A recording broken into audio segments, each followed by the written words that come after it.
இதில் எந்த இடத்துல சனி பகவான் இருந்தாலும் ஸ்ரீனிவாசுடைய அனுகிரகம் பெருமாளை புரட்டாசி சனிக்கிழமை வழிபட்டமையானால் இந்த சனீஸ்வர தோஷங்கள்லாம் விடுபடும். இது ரிலீஜியஸான விஷயம்.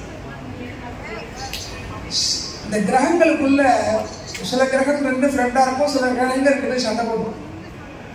சில கிரகத்துக்கு சில கிரகத்துக்கு ஆகாது. நம்ம மாதிரி தான் அங்கேயும் இருந்திருக்கு. நம்ம ஃபேஸ்புக்கில் மியூச்சுவல் ஃப்ரெண்டுங்கிறாங்க. அது மாதிரி சனி பகவானும் புத பகவானும் மியூச்சுவல் ஃப்ரெண்டு. நமக்கு சொல்கிறாங்க புரிஞ்சு அதெல்லாம் புரிஞ்சுக்கணும். Mutual friend. அந்த சனியும் புதனும் மியூச்சுவல் ஃப்ரெண்டாக இருக்கிறதுனால யார் ஒருவன் பெருமாளை வழிபடுறானோ அவனுக்கு புதன் நல்ல கிரகம். புதன் தன்னுடைய கெப்பாசிட்டி எல்லாத்தையும் கொடுத்து அவனுடைய புத்தி சக்தி எல்லாத்தையும் கொடுத்துருவான். அதே மாதிரி ரெண்டு பேரும் ஃப்ரெண்டாக இருக்கிறதுனால சனீஸ்வரன் ரெண்டு பேரும் ஃப்ரெண்டாக இருக்கிறதுனால சனீஸ்வரன் என்ன பண்ணுறான்னா தன்னால் ஏற்படக்கூடிய கஷ்டம் அவனுக்கு வரப்படாது அப்படின்னு படிக்கணும். இப்படி பல்வேறு விதமான சோர்ஸஸில் இந்த புரட்டாசி மாதங்கிறது ரொம்ப விசேஷமான மாதம். இந்த மாதத்தில் சாதாரண நாளில் ஆகாரங்கள்லாம் இல்லாத அசைவங்கள்லாம் சாப்பிடக்கூட இந்த ஒரு மாதம் சொல்ல மாட்டார். அசைவத்தை சாப்பிட மாட்டார். முக்கியமாக பெருமாளுடைய வழிபாடு எல்லா நாளுமே ஒன்று தான் அப்படின்னா கூட அதில் புதன்கிழமையும் சனிக்கிழமையும் ரொம்ப விசேஷமான நாள். புதன்கிழமை, சனிக்கிழமை, ஏகாதசி, துவாதசி, திருவோண நட்சத்திரம் இதெல்லாம் பெருமாளுக்கு வழிபடக்கூடியதான முக்கியமான நாட்கள்.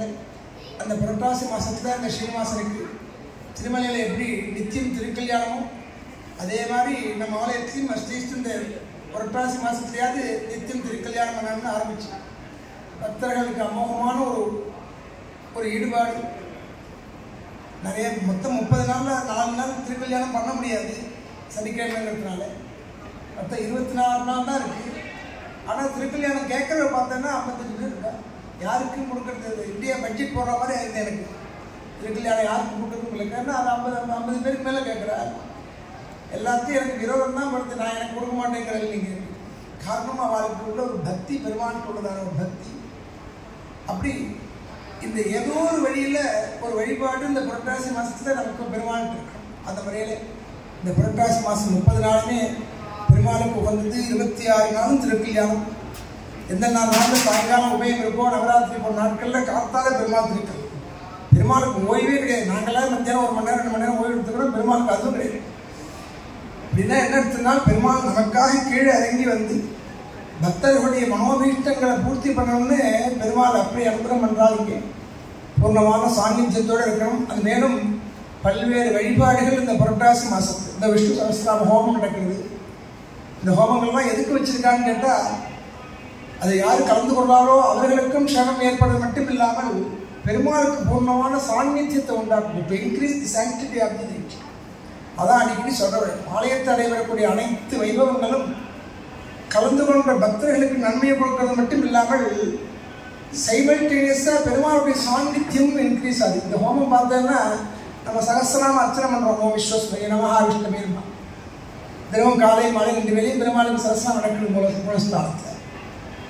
அதில் எப்படி அர்ச்சனையாக பண்ணுறோமோ அதே தான் இங்கே ஹோமமாக பண்ணுறோம். ஹோமமாக பண்ணும்போது அதுக்கு 100 மடங்கு பலன் ஜாஸ்தி.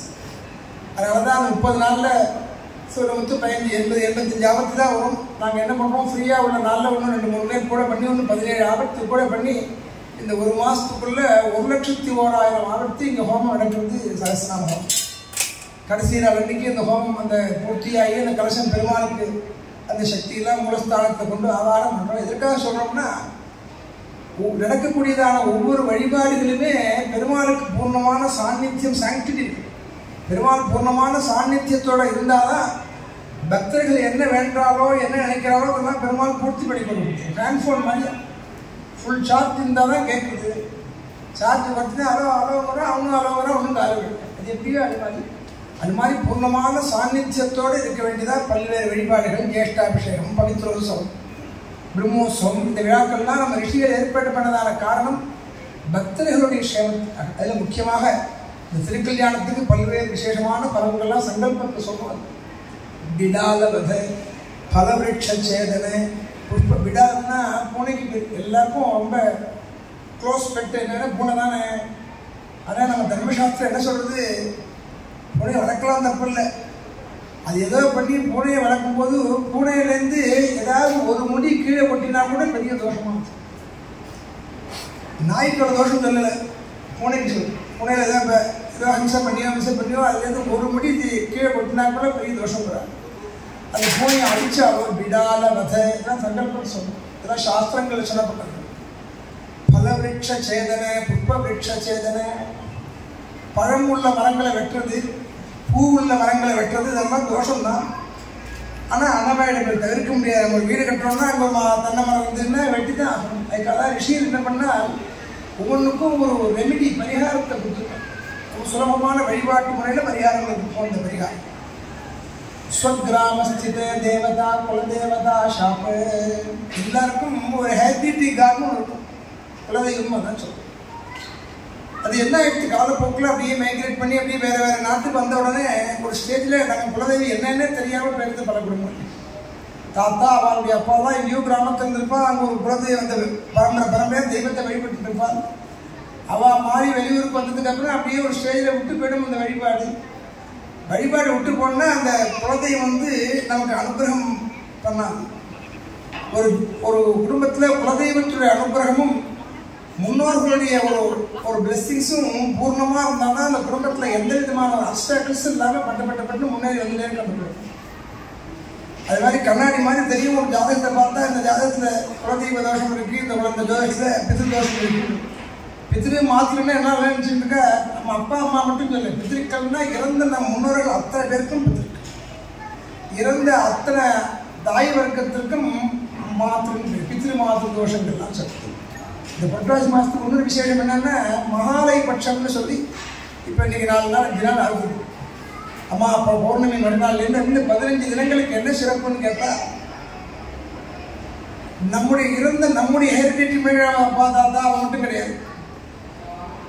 இந்த 15 நாளில் நம் முன்னோர்களை வழிபடும் பொழுது டைரக்ட் பித்திருக்கள் கேட்கலாம். அம்மா வழி அப்பா வழிலாம் எல்லாத்துக்கும் மேலே நமக்கு சம்மந்தமே இல்லாமல் நான் ரிலேட்டட் டு அஸ், நம்ம ஃப்ரெண்டோட அப்பா யாரோ ஒருத்தர் இல்லை யாரோ ஒரு நாளைக்கு அவங்க வீட்டில் போய் சாப்பிட்ருப்போம்.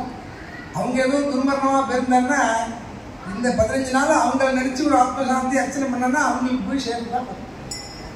காருணிக பித்திருக்கள்னு பேர் அவர்களுக்கு. சாதாரணமான பித்திருக்கள் தான் பேர். இந்த 15 நாளில் என்ன விசேஷம்னா அவருடைய பேர் கூட தெரியும்னு அவசியம் இல்லை. மனசில் நினச்சி அவர்களுக்காக ஒரு அர்ச்சனை பண்ணி ஆத்மசாந்தி அர்ச்சனை பண்ணோம்னா அவர்களுக்கு போய் சேர்ந்து எஸ்பெஷலி இந்த ஒன்லி ஃபார் 15 டேஸ் அவங்களுக்காக வைக்கணும். அதனால தான் மகாலய பட்சத்துலலாம் சாதாரணமாக புரட்டாசி எல்லாம் கல்யாணம் பண்ண மாட்டார். இந்த 15 நாளில் எந்த சுபகாரியமும் பண்ண மாட்டார். காரணம் என்ன, பண்ணக்கூடாதுன்னு இருக்கிறது. இந்த 15 நாளில் எந்த சுபகாரியம் பண்ணாலும் நம் முன்னோர்கள் நம்ம பிளஸ் பண்ணுறோம். ஆசை அது புரியாத சில பேர் தான் இதில் பண்ணக்கூடாது என்ன பண்ணக்கூடாதுங்கிற அப்படி அவசியம் இல்லை. இந்த நாளில் பண்ணணும். ஏன்னா நம்ம முன்னோர்கள்லாம் அந்த 15 நாள் நம்ம முன்னோர்கள் நம்மோட இருக்காங்க. அப்போ நாம் பண்ணுற காரியத்தெல்லாம் வாட்ச் பண்ணுறோம். அந்த 15 நாளைக்கு நம்ம நல்லது பண்ணால் ப்ளஸ் பண்ணுவோம், கெட்டது பண்ணால் சாதம். அப்போ நான் போய் நம்ம கல்யாணம் சொல்லப்போனா நம்ம முன்னோர்கள்லாம் பார்த்து நம்ம குழந்தை பெருமாளுக்கு கல்யாணம் சொல்லணும்னா அவன் ரொம்ப க்ஷேமமாக இருக்குன்னு யாரும் பிரார்த்திக்கிறான்னா நம்ம முன்னோர்கள்லாம் ப்ளஸ் பண்ணுறாங்க. இப்படி விசேஷமான இந்த மகாலய பட்சமும் இந்த புரட்டாசி மாதத்தில் இப்படி பல்வேறு சிறப்புகள் இல்லை. விடாலமத பழமுள்ள மரங்கள்லாம் வெட்டினா அது ஒரு தோஷங்கிறால், சொந்த கிராமத்தை உள்ள குலதெய்வத்தை மறந்து அப்படி தோஷம் இருந்ததுன்னா அதெல்லாம் இந்த பூர்த்தியாகுது. சர்ப்ப ஹனன சர்ப்ப அந்த பேரில் பாம்பை அடிக்கிறது. என்ன பண்ணுறான், பாம்பை அடிச்சுட்டு போய் வெட்டு மூடி பாலை ஊற்றுறான். ஏன்னா பாம்பு சடிக்கப்படாது. பாலை ஊற்றினாலும் தேரை ஊற்றாலும் சர்ப்ப தோஷம்னு உண்டு. அதுவும் உண்டு. அதுக்கெல்லாம் உள்ள பெரிய ரெமெடி பரிகாரம் என்னென்னா கல்யாண உற்சவம். அப்படி அது மாதிரி மந்திரங்கள்லாம் அதில் அமைச்சிருக்காங்க. குஹ ஷாப்பு, ஞாத்தி நாம் ஷாப்பு. நம்ம ஞாத்திகளில் நம்முடைய ஹெரிட்டேஜில் நமக்கு தெரியாமல் யாருடைய ஒரு சொத்தோ நமக்கு சேர்ந்துருந்ததுன்னா அது ஒரு தோஷங்கிறார். எனக்கு தெரிஞ்ச சமீபத்தில் ஒருத்தருடைய சொத்து இவர் அனுபவிச்சுருந்தார். ஆனால் அது நீதி இல்லை. அது யாருடைய சொத்தோ வாய் மேலே கேஸ் போட்டார். இவர் என்ன பண்ணால் கோர்ட்டில் கேஸ் நடக்குது.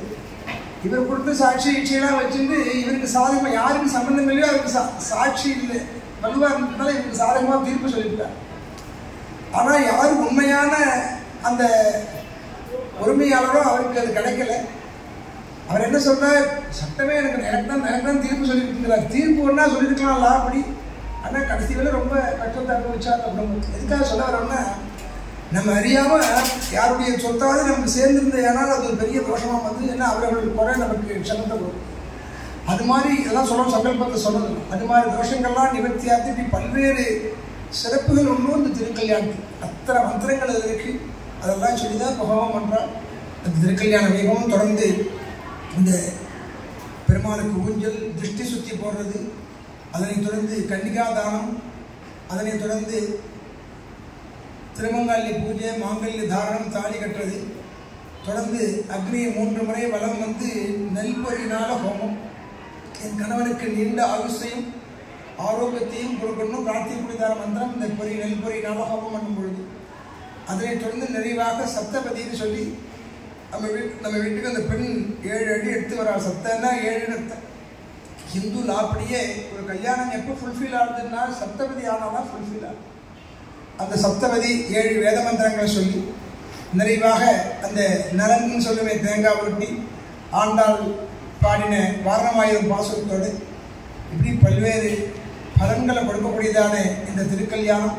அதனால தான் நான் அடிக்கடி சொல்கிற வழக்கம், நம்ம கல்யாணங்களையோ நம்ம குடும்பத்தில் ஏதோ ஜாதக பிரகாரம் ஏதாவது சின்ன சின்ன குறைபாடுகள் இருந்தால் கூட அந்த குறைபாடுகள்லாம் நிவர்த்தியாகுது கல்யாணம் சுற்றினாங்க.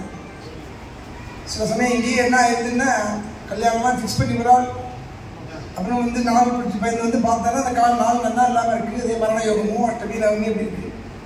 எல்லாம் கடைசியில் வரும்போது நம்மகிட்ட வரும்போது 1 மாதம் 1.5 மாதம் ஒன்றுமே பண்ண முடியாது, தெரியாமல் பண்ணிட்டு அப்படின்னா சரி இனிமேல் ஒன்றும் பண்ண முடியாது, அதனால பெருமாளுக்கு ஒரு கல்யாணோத்சவம் பண்ணுவோம்னு சொன்னேன். காரணம் இங்கே வந்து கல்யாணோத்சவம் பண்ணி இங்கே ஒருத்தர் அவள் மாலையை மத்தினா அந்த தோஷங்கள்லாம் நிவர்த்தி ஆகும்னால இதெல்லாம் நான் சொல்லலாம் வந்து தெரியாமல் நேர்ந்தா ஒருத்தர் வந்து அங்கே வந்து நாளெல்லாம் ஃபிக்ஸ் பண்ணிவிட்டார். 1 வருஷம் டைம் இருக்குது. பார்த்தா அஷ்டமி நவமியில் வச்சுருக்கேன் அப்படின்னு இதை நீங்கள் தான் சொல்லியிருக்கல திருக்கல்யாணம் பண்ணி விடுறேன் அப்படின்னா இதுக்கெல்லாம் 100 திருக்கல்யாணம் பண்ணாலும் தோஷமெல்லாம் போகாது. நீ தெரிஞ்சே பண்ணுற தப்பு தெரியாமல் பண்ணுறதுக்கு தான் பரிகாரமே தவிர தெரிஞ்சு பண்ணால் தண்டனை தானே இருக்குது. இதுக்காக அதெல்லாம் சொல்ல வேண்டிய நீங்கள் தானே பேசும்போது சொன்னீங்க. ஆனால் நான் திருக்கல்யாணம் பண்ணி விடுறேன், நான் அஷ்டமியிலே பண்ணுறேன், ஞாயிற்றுக்கிழமையிலே பண்ணுறேன்னா அதுக்கு நான் பொறுப்பு இல்லை. தெரியாமல் நிகழக்கூடியதாக தவறுகளுக்கெல்லாம் ஒரு பெரிய ரெமெடி இந்த திருக்கல்யாணம். அது மாதிரி நம்ம ஜாதகங்களை இப்போல்லாம் நம் நடைமுறையில் வந்து குழந்தைகளுடைய கல்யாணத்துலேயே ஜாதகம் பார்க்குறோமோ இல்லையோ நல்ல நாளை ஃபிக்ஸ் பண்ணணும். You have to find good date and time is most important. Then the match 10 பொறுத்த யாரும் பார்க்கறதில்லை. ஆனால் கூட நல்ல நாளையும் நல்ல லக்னத்தையும் செலக்ட் பண்ணி பரட்டேன்னா அந்த தம்பதியுடைய வாழ்க்கையை பற்றி நாம் கவலைப்பட வேண்டிய அவசியமே இல்லை. அது சரியாக பண்ணாமல் தான் பின்னாடி ஜாதகத்துக்கு ஜோசியராக அடையணும். இதெல்லாம் நம்ம சாஸ்திரங்கள் சொன்னதான விஷயம், நம்ம ரிஷிகள் சொன்னதான விஷயம். எப்படி மருந்தை நம்புகிறோம், எப்படி டாக்டரை நம்புகிறோமோ அது மாதிரி அந்த நம்பிக்கை நம்முடைய ரிச்சுவல்ஸ்லேயே நம்ம முன்னோர்கள்ட்டையும் இருக்கு. காரணம் அது மாதிரி பல்வேறு சாஸ்திரங்கள் ஆராய்ச்சி பண்ணி ஒவ்வொரு ரிச்சுவல்ஸும் கொடுத்துருக்காங்க நம்ம விஷயத்துக்கு. அதில் முக்கியமான ஒரு ரிச்சுவல்ஸ் தான் இந்த கல்யாணம். இந்த திருக்கல்யாணத்தில் உபயதாரர்கள் அனைத்து பக்தர்கள் கலந்து கொண்ட அத்தனை பேருக்கும் பூர்ணமான க்ஷேமங்கள் கிடைக்கப்பெற வேண்டி தொடர்ந்து ஊஞ்சல் ஆரம்பிக்கிறோம். சர்வத்திர கோவிந்த நாம சங்கீர்த்தனம் கோவிந்தா கோவிந்தா.